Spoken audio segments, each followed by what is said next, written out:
Good evening all, and welcome. This video has been graciously sponsored by Studio. Studio is seriously the most comfortable and best headphones I've ever owned. For real, this is genuine. The audio is so clear, and they're really comfortable, and really stylish too. That's just my personal opinion though. You can see mine on screen now, I just really like my headphones. They're running a special Valentine's campaign. That means that until the 14th of Feb, so Valentine's Day, you get a little sweet deal. You get 10% off for every 2 purchases, so that means if you get a set of headphones and maybe a nice set of designer caps to go with it, you get a sweet 10% off. As well as a free gift box, wrapping, free worldwide shipping, as well as a sweet 15% discount to go along with it for using my unique promo code, Mortis50. If that interests you, or maybe you're looking for that last minute Valentine's gift, this could be for you. I personally do recommend it. But anyway, for now, it's time to get comfortable and let the darkness take control. I was almost killed 6 years ago by a friend, and it dabbles into the paranormal at times. This took years for me to be able to talk about. I'm still dealing with PTSD associated with the event. 6 years ago, myself and a male friend called Sam decided we wanted to go camping. I'd known him for years, and he was one of my best friends, so I wasn't weirded out by going camping alone with him. But I decided to invite a girlfriend along. The more the merrier. Rita. So we decided to go camping at this spot. I hadn't been to that particular one in a couple of years, but I still remembered the basic general directions to get there. We stopped at a gas station outside their last tiny town, and asked to make sure we were going the right way, to which the attendant pointed and said, "Follow the storm." And sure enough, huge black clouds are formed in the direction of our campsite. I mean, this was, to date, the most terrifying storm that I had ever seen. What's a story without a crazy storm, right? So we sit in the car and discuss going home. But being the badasses that we are, we decide to tough it out. We all like camping in the rain during storms. Now, we start driving on this dirt road in the middle of nowhere, and as we're getting closer to the campsite, I start getting this horrible feeling. Just horrible. There's no way to explain it, other than I knew something bad was going to happen. We eventually decide to turn around, because the storm was that bad. The lightning was hitting right outside our car, and it seemed way too dangerous. So we start heading back towards town, and the second we leave the forest, boom! No storm. Okay. Well, if the storm is localized in this area, we'll go camp elsewhere. About 20 minutes from our town, there is a reservoir with a man-made lake and a few camping spots in various spots. So we park there, pick up our stuff, and start on the trail that runs around the lake, so that we can find a spot with more privacy. The spot where we parked our car was right at the opening of the trail, and a couple of cars were camped at the spot right there. We stopped and chatted casually with them. They seemed pretty cool, so we invited them to head out our way in about an hour, after we'd set up shop, and we'd all play games and drink together. We'd get to our spot, and set up camp, and I randomly get a text message on my phone from another friend. This was weird because cell service is super shoddy out in this area. She is an artist friend of mine, whose stars have risen greatly in the last few years. I explain where we are, and she says great, I've been looking for a really big fire recently. I'm on my way. Kind of an odd statement, but artists are strange people, and she smokes a lot of weed. So I don't really understand half of what she says. So, let's fast forward time here for the sake of the story. We are having a great time. The other couples come over, and we're drinking and having a blast, and my artist friend shows up with this monstrosity of a statue. She said that she made it in her college freshman art class, and it brought her horribly bad luck for 4 years, and she wants to burn it. I wish to God I had some sort of bad feeling about it, but I'm not really one to believe in supernatural or weird things, so we all laugh and throw it in the fire. Fast forward a couple of hours. My artist friend brought her weed out and smoked with my friend Sam for a few hours. Now Sam is mixing liquor and weed. Rita and I don't smoke, and it starts getting dark. And the new couple heads towards their camp, and my artist friend decides to head home, as she was not planning to spend the night. So, it was just the original trio left. At about this time, Sam is starting to act very weird. We laughed it off, as Cross faded, which nearly cost me my life. It started off with his voice changing. It went from normal to very low, dark, and gravelly. He sounded like a totally different person. Once again, we just think that he's a bit screwed up. Then it gets worse. He starts babbling nonsense. It started off pretty quietly, but got more and more understandable. He pulled Rita aside and told her he worked for the CIA, had millions of dollars in offshore accounts, and could make any of us disappear in an instant and get away with it with no issue. Please keep in mind, this is one of my absolute best friends, and I've never felt the least bit scared around him. We just laugh off the veiled threats. Haha, okay, drunk ass. Around this time, Rita notices that her hatching that we were using for firewood had gone missing. We searched everywhere, but it was just too dark. We give it up as a lost cause until sunup. Sam is still muttering dark nonsense to himself, sitting on the opposite side of the fire pit alone. Eventually he passed out, and Rita and I stayed up chuckling about how weird he'd acted, and congratulated ourselves on a pretty fun night. About an hour later, we start to feel raindrops, and the damn storm we'd driven to avoid is getting ready to dump on our heads. Oh well, it's late. We'll get drunky in the tent and go to bed. This is where it gets real. We shake him gently until he moans, and we explain that it's starting to rain and that it's time to get to bed. He struggles up, and Rita and I each grab a side and haul him in the tent. We stop in front of the tent to unzip it, and he goes nuts. Totally out of this world, possessed by the devil himself. I'm not even being dramatic about this. He starts screaming this horrible high-pitched sound. One I'll never be able to get out of my nightmares. I was bent over, so I missed the swing that Rita gets thrown to the other side of the camp. He turns around, gracefully I might add, driven stupor gradually gone, and kicks out the last coals from the fire. This is happening in a matter of seconds, but time was slowed down for me. I remember every tiny detail. So the fire is out, the campsite is 100% pitch black, no moon because of the storm clouds. Next thing I know, Sam is standing next to me, so close I can feel him breathing, and then all of a sudden I'm on the ground.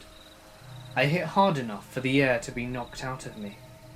Not that I'd be able to breathe anyway, because Sam was sitting on my stomach, with his hands wrapped very tightly around my throat. He was strangling me with all of his very significant strength. Now Sam is one of those super tall muscular types that have crazy long monkey arms. I'm reaching up to try and push him off me, as his arms were so long that I couldn't even touch his chest. I was scraping at his arms and bucking underneath him, trying to get him off me. I can hear Rita screaming my name, trying to find out where I am, but at this point I'm blacking out. It seemed like an eternity, but in reality it was probably no more than a few minutes. Through my fading vision I see Rita, punching and fighting Sam, trying her hardest to get him to let go. She's a rugby player, so she's pretty scrappy. I black out for a few minutes. I only have Rita's version of the story. But after I go limp, she understandably freaks out and assumes that he's killed me. She goes into overdrive and starts kneeing him in the face. Eventually she hits him enough times to stun him enough to make him let go, and she pushes him aside and hauls me up, still unconscious, and seriously thought I was dead. And dead weight is no easy thing. Go Rita. I guess I was out for a couple of minutes, but when I come to, she's dragging me down the path, crying quietly. I come to pretty much full force, and am immediately on freak-out mode. Hysterics, naturally. Screaming, crying, shaking uncontrollably, and Rita is telling me to hush. That Sam hadn't followed us, but we certainly didn't want him to start. I managed to control myself a little, and I managed to start carrying my own weight to walk. Now, to add insult to injury, my flip-flops had fallen off during the attack, and I was now walking barefoot on a horribly rocky path. This was not pleasant, and I could feel the cuts. So Rita, being the badass she is, takes off her sandals and puts them on my feet. Seriously, this girl, Jesus. So, from our campsite to the parking lot was about 15 minutes, but probably longer with my recent trauma, but it was still silent behind us. So, it seemed that Sam had been left behind. When we were close enough to the new couple's camp, which was right behind the parking lot, we started screaming for help. The girl, being reasonably frightened, stays in the tent, but the guy comes out to the path to find out what was wrong. We explain the whole attack/almost died situation, and he pulls out a gun with the intention of walking back to our campsite. Luckily, his girlfriend comes out at this point and convinces him that instead of a murder charge, it would be better instead to get us to cell service so that we can dial 911. We're walking towards their car when we realize there's a camp manager a couple of 100 yards away. Perfect. We head towards that. Knock on the door, cry hysterically, and explain what was going on. A very nice lady gets us bottles of water while her husband calls the police. They sit us down on their couch to wait, and for some reason, I still remember seeing that there were 5 deadbolts on the door. He wasn't getting through that door. About half an hour later, about a dozen cops and an ambulance are there. The cops take our story and head up to find Sam, asking us if he's armed. We say that we didn't know. They explain the missing hatchet and my knife in the purse. So they go out armed. Rita and I are loaded into the ambulance, and an officer comes to the door before it closes and state that they found Sam.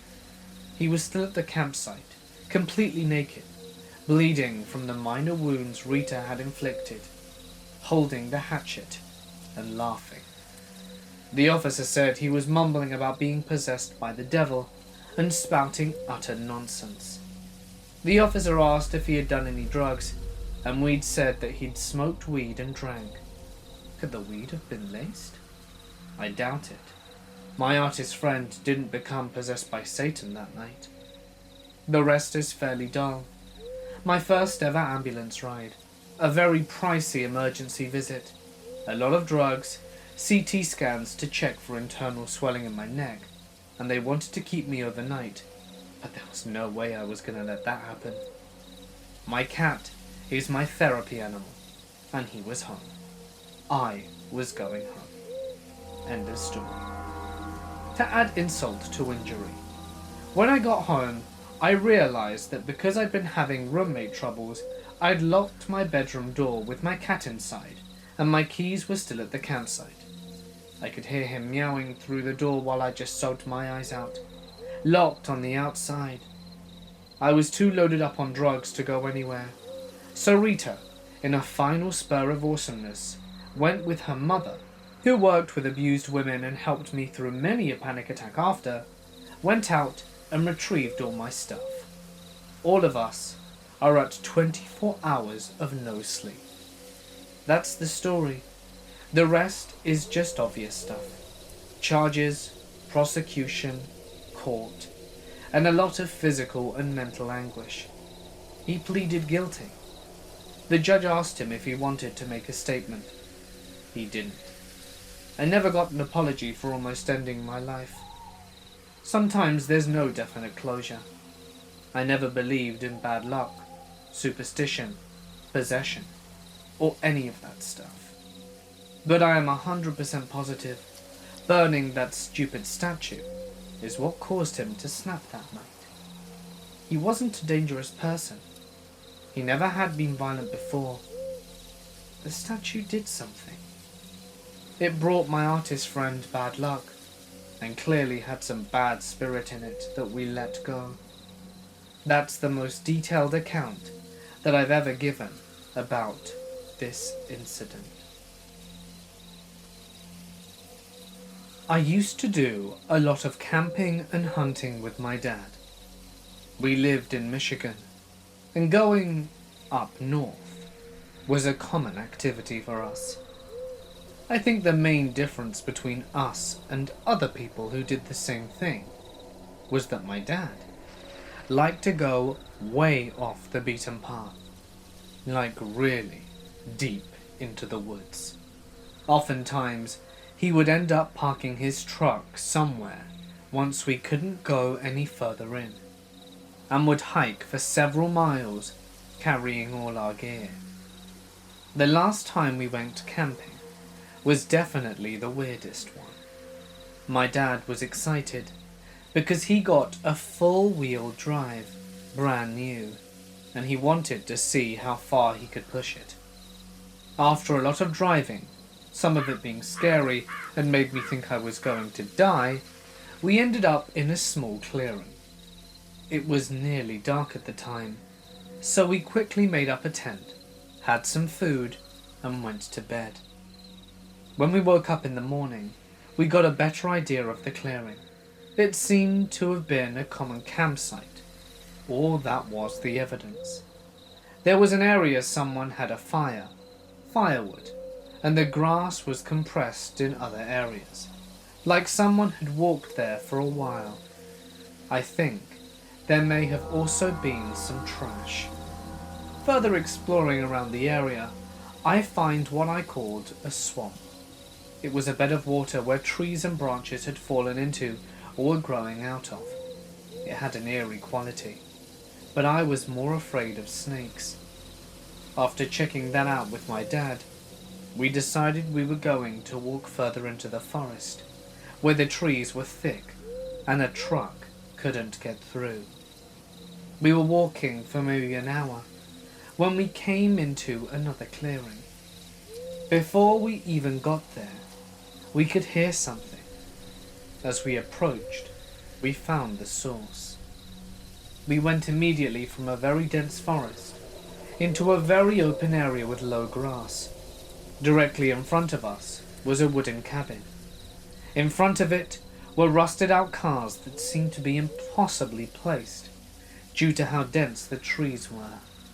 To the left of us was a cliff that just seemed to shoot straight down. Coming from the cabin was a lot of noise, and as we approached further, We could tell it was a woman screaming. What she was screaming I wasn't sure. I couldn't make it out, but she was obviously mad about something. I remember wanting to check out the cliff more, but my dad stopped me suddenly and stared like he was trying to figure something out and told me to turn back immediately. We were practically running back to the campsite, and when we got there, he immediately had us pack up everything and get back in the truck to leave.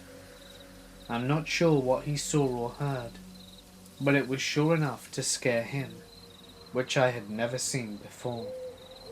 We were both armed as well, and my dad had earned various medals in the army for rifle use and sharp shooting. He was an amazing shot, and when he had his hunting rifle, his bravery seemed to be endless.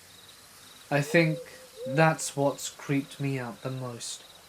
Whatever it was, he knew he couldn't protect me or himself from it. Very early on a cool, dark, moonless morning in November, I eat breakfast quickly with the friends I'm camping with and hop into my car to head to my hunting spot. We're bow hunting in southern Ohio, an annual tradition, camped on a high bluff in sight of the Ohio River. On chilled fall nights, with a blanket of stars above us and a fire pushing a cloud of smoke to the sky, we can see the lights from barges moving slowly up and down the river. At this place, for 4 days, we are in a different world, hundreds of miles from the bustling and familiar cities we've come from. Not that these thousands of acres of woods aren't becoming more familiar over the years, but what brings us back is the unknown.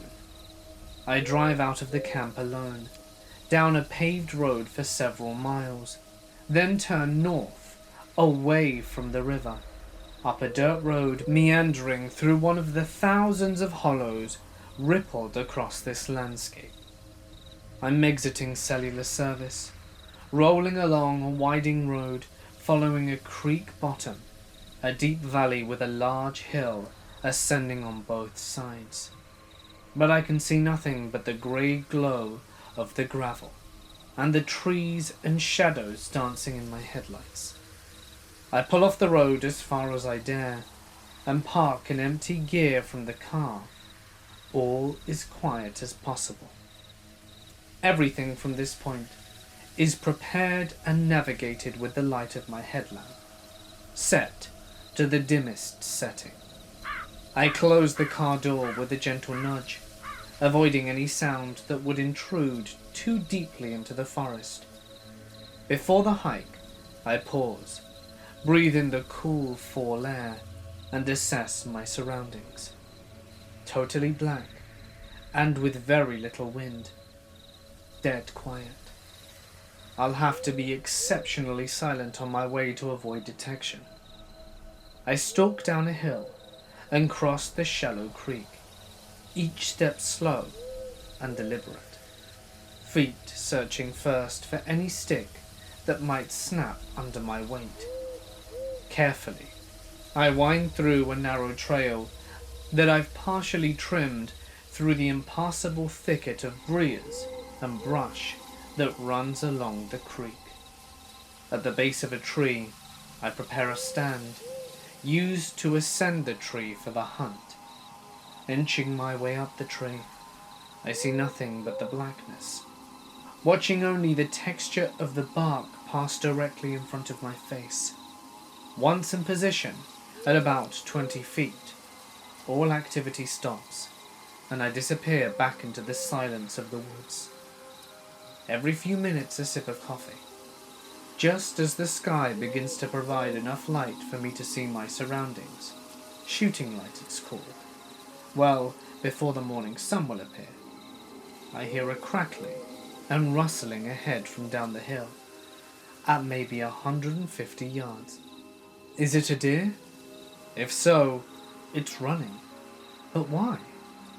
During the November rut, White-tailed bucks are known to chase does for long distances through the woods, desperate for a breeding opportunity. I've seen this dozens of times. Something about this is different though, and the closer it comes, the less familiar it seems. Only several seconds pass, and the animal is in sight. Or maybe it's more appropriate to say that the exact location of the sound is now apparent, because I can't determine what I am seeing, or if I am seeing anything at all. I can hunt for weeks without the satisfaction of a deer passing by my stand, but oddly enough, this thing is heading right to my location, at a speed that's making me uncomfortable. The creek bottom begins its topography up the hill, with a very steep, if not vertical, wall of rocks. There is very little vegetation here, a few leaves collected in the fissures. I finally perceive the creature crest this drop-off, and this is at my eye level. I'm 20 feet up a tree. But before I can make it, it's already descended the feature at full speed, and it's heading right to me. Now it's just light enough that I can describe any leaf on the forest floor, but I can only describe the source of the noise as a bodiless, translucent whirl of brown and grey and black, as though I can see right through it, moving in a perfectly straight line, too straight, along the forest floor at extremely high speed. The coffee and the hike have ensured that I have my wits about me, and I'm suddenly struck with the thought that whatever this thing is, it may climb this tree. Anything that can slice through the forest as though trees and rocks and everything else doesn't exist can surely climb a tree, or perhaps jump the full distance. My chest is slammed with adrenaline in the split second that I watch it cruising from the bottom of the hill towards me. My pulse booms in my ears. The intensity of terror peaks as it arrives. There has been no time. I am not prepared. They say a mountain lion will watch you. You'll never know it's there. And if it decides to kill you, it will be in a split second. We delude ourselves to believe that the unexpected may be manageable to some degree, that we could make the decision to prevent disaster. This is often false. There are forces in creation that are not only overpowering and unpredictable, they are nearly instantaneous. Staring helplessly, I watch this devil pass under, almost touching the tree. Thank God for this tree. Never does it reveal itself. Always a blur, a violent storm of leaves, a ghost, never an animal. Only a presence. It rushes past and pierces through the thickest brush imaginable. Down through the creek, never slowing, never acknowledging the 7-inch bank of the creek, never changing course, at absolutely supernatural speed. Same as it came, but in the opposite direction. I listened to the sticks and vegetation mark its terrible progress until the sound became distant, and then it was no more. Terrain that would take a man 15 minutes to traverse, if at all, was covered in seconds. A heavy chill runs through my body, and although the sense of dread abates a little, I'm overcome with a heavy eeriness, a feeling of having encountered something unexplainable, supernatural. No, of course not. It was a coyote or a bobcat or a fox. Yes, that's probably what it was. My mind is desperate to make sense of it. I turn to the rock wall along the hill. Can the animal I know descend a wall like that? Maybe. But would they? And if they did, wouldn't I be able to see them? Yes. Does any animal run that fast? I don't think so. This is unusual. I sit in the tree motionless, sedate and tingling, trying to reconcile. I look up the creek to a thick, brushy meadow along the shaded bottoms to the north. A fog hovers over all in silence, the woods filled with a hypnotic and isolated beauty. I gaze for some time, and slowly the sun crests the hill to the east, causing a few beams to the top of the fog, and the golden leaves remain on the trees. Gradually the shadows retreat, and daylight moves into the forest. I saw no other creatures that day.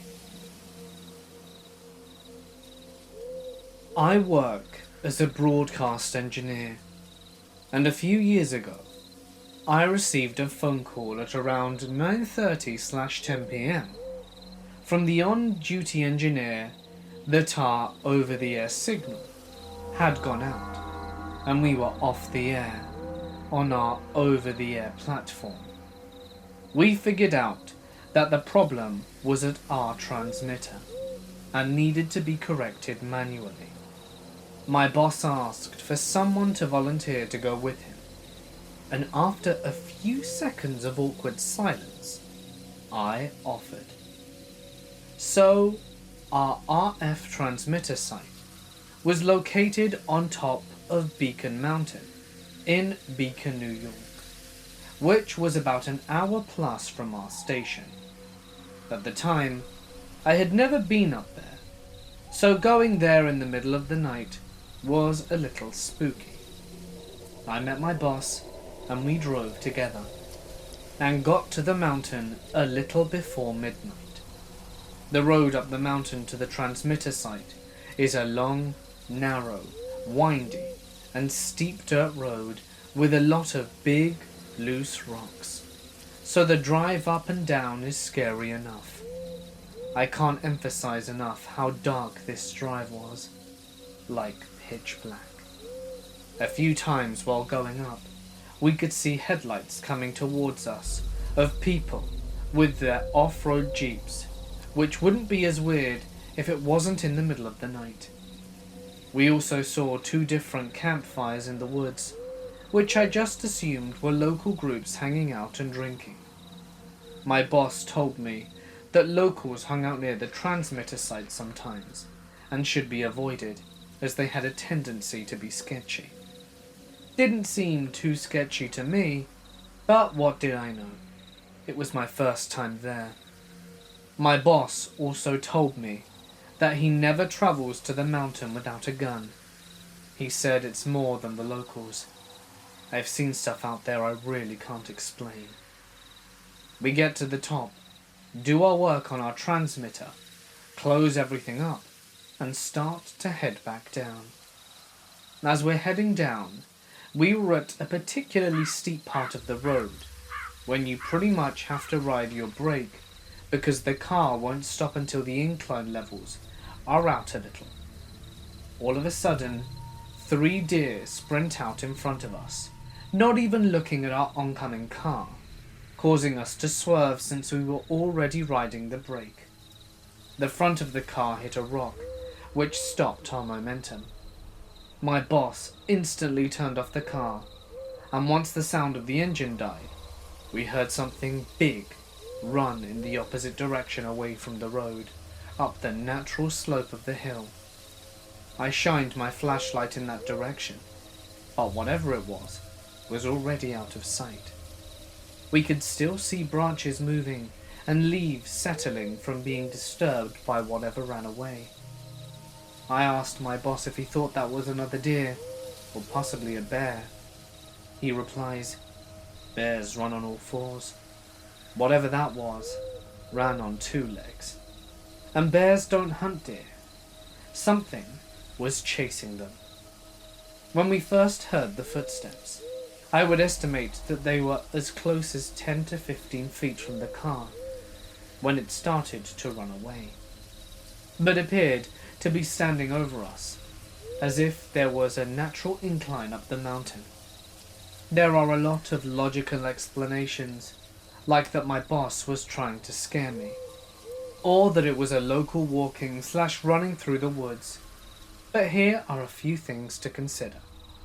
Yes, it could have been a person walking alone through the woods, but why chase deer? and why run away from the car? Also, whatever ran away was out of sight quickly, within 3 to 4 seconds running uphill.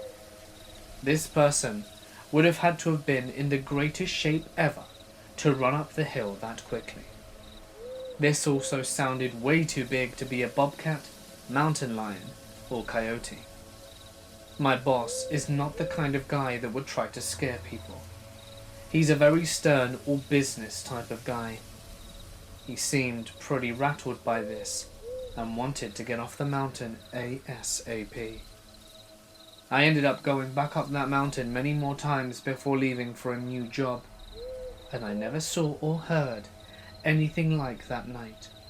However, I never went back after sunset. I no longer work for this company, and this company no longer owns the transmitter site, so I will likely never have a reason to go back. I don't know of any reported sightings or experiences in the area, but I do know that over the years there have been many car accidents on the road. I assume all the accidents are due to the poor conditions of it, but honestly, I have no idea. From 2012 to 13, I did a lot of hiking in and around the coastal range in Oregon. I frequently would go out by myself for days and come into town to restock on food if necessary. It was commonplace for me when I was in town to spend the whole day hiking back the 4 hours to where I was camping at dusk. The trail I took wasn't well traveled and looked more like a deer path than anything. I had chosen my campsite for its lack of foot traffic and its serenity, avoiding conventional locations. I had only a cell phone on me during this period of hiking and camping, and no bright clothing. No GPS tracking device and/or emergency beacon. Probably wasn't the smartest idea looking back. There were times that I heard and saw things while out in the forest that I didn't recognize by sight and/or sound, but nothing came close to the incident I had in May of 2013. I had done my usual restock in a small town some 6 miles from where I had decided to camp for the night, and I spent the day in town as usual. I started walking back to my camp location about dusk. Half of the walk I chose to use dirt roads until veering off on the deer trail I used earlier in the day. By this time, it was completely dark, but it was clear out and possible to see the trail still using the moonlight. I don't listen to headphones while hiking. I've always thought it's wiser to be able to hear whatever is around you, in case there is a predator, whether human, animal, or whatever. I was mentally doing some calculations for the next day's hike, when my mind is literally stopped mid-track. I hadn't heard anything, and I don't make hardly any sound when hiking. If I had heard something, I would have known. For some reason, be it a sixth sense or survival instinct, I'm not sure, I was jolted quite suddenly, out of thought, and very aware of the fact that I wasn't alone on this trail. What was odd to me especially is even though I had heard nothing whatsoever, I knew acutely that something was behind me, specifically about 30 yards down the trail. I still to this day have so many unanswered questions about how I knew this. Standing really still, I turned around and looked down the trail. I didn't see anything, but I felt it. It honestly really is difficult to pin down how to describe what I felt, because I hadn't felt that way before or since. It was straight up fight or flight, and my logical mind was saying there's nothing out of the ordinary, while my senses were saying to get the hell out of there. Again, looking back and remembering this, I have no idea what to say. This is really hard to explain. It was like I was being taunted, and I felt it. The presence of something, or someone, was down the trail, and for some reason, I knew that it knew that I knew it was there, even though I couldn't see it. That's what still scares me to this day. It knew, and it was bright enough for me to see down the trail 30 yards back, no problem. There wasn't anything on the trail, and I will swear by it. It was like I was being taunted, or beckoned to come closer. This was maybe 30 seconds into looking down the trail, if that. I was panicking, but I still wasn't sure what to think, because I still wasn't seeing anything threatening. So I turned around and started walking at a quick pace. I didn't know what else to do. I knew that if in fact a guy was out to kill me, he was probably going to end up killing me, on this trail or in my tent after following me back to it. So why run was my logical thought.